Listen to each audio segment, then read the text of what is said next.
Ed Anderson could type faster with 2 fingers than most reporters could with 10. Hunched over his typewriter, he banged out hundreds of stories, documenting 4 decades of watershed moments in Louisiana history and politics as one of the state's premier journalists. Born and raised in New Orleans, Ed was drawn to journalism at an early age, using his grandfather's typewriter and pretending to be a reporter as a child.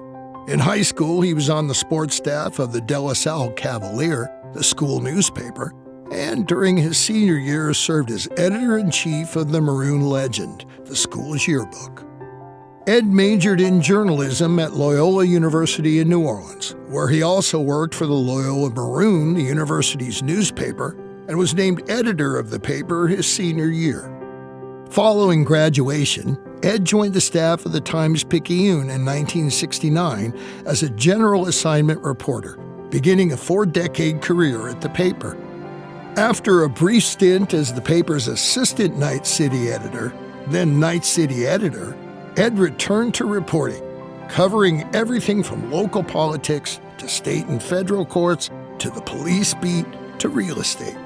Then, in 1980, he found his true calling, covering the Louisiana legislature.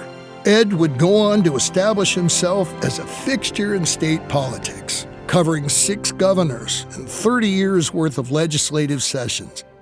He earned a reputation as a tough but fair reporter who was well-liked, even by the politicians he scrutinized.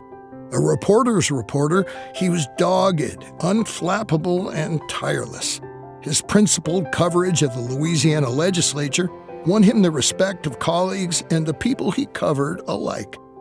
Admired for his gift of clarity and his unwavering focus on ensuring government officials were both transparent and accountable to the public. In fact, Ed was so concerned about avoiding the appearance of any conflicts of interest that on more than one occasion, he respectfully declined rides home from Mass from Governor Bobby Jindal and invitations to visit Oak Lawn from Governor Mike Foster. Among friends and colleagues, Ed was known for his kindness and generous mentorship of young reporters. His enthusiasm for covering state government was infectious, and he willingly shared his encyclopedic knowledge of the legislature, its people, rules, and norms with warmth and good humor. He met his longtime partner, fellow journalist Karen Rowley, while organizing his beloved Gridiron Show, the annual roast of politicians and reporters that he helped to write and acted in as well. Ed's performances were always a highlight of the show because he threw himself into the roles with such glee. An active member of the press clubs of Baton Rouge and New Orleans, the Capital Correspondents Association, and the New Orleans chapter of the Society of Professional Journalists, Ed earned numerous awards for his reporting and writing. In particular, 2 Pulitzer Prizes as a member of the Times-Picayune team that covered the aftermath of Hurricane Katrina.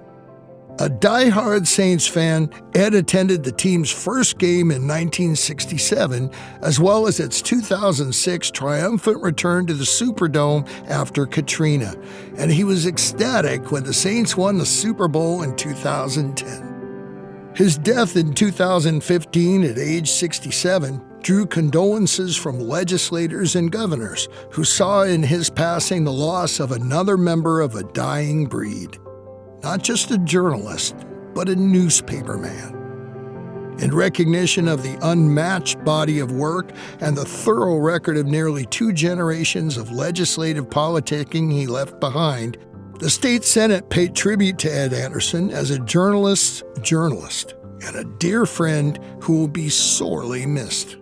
Ladies and gentlemen, accepting on behalf of Ed Anderson, Miss Karen Rowley.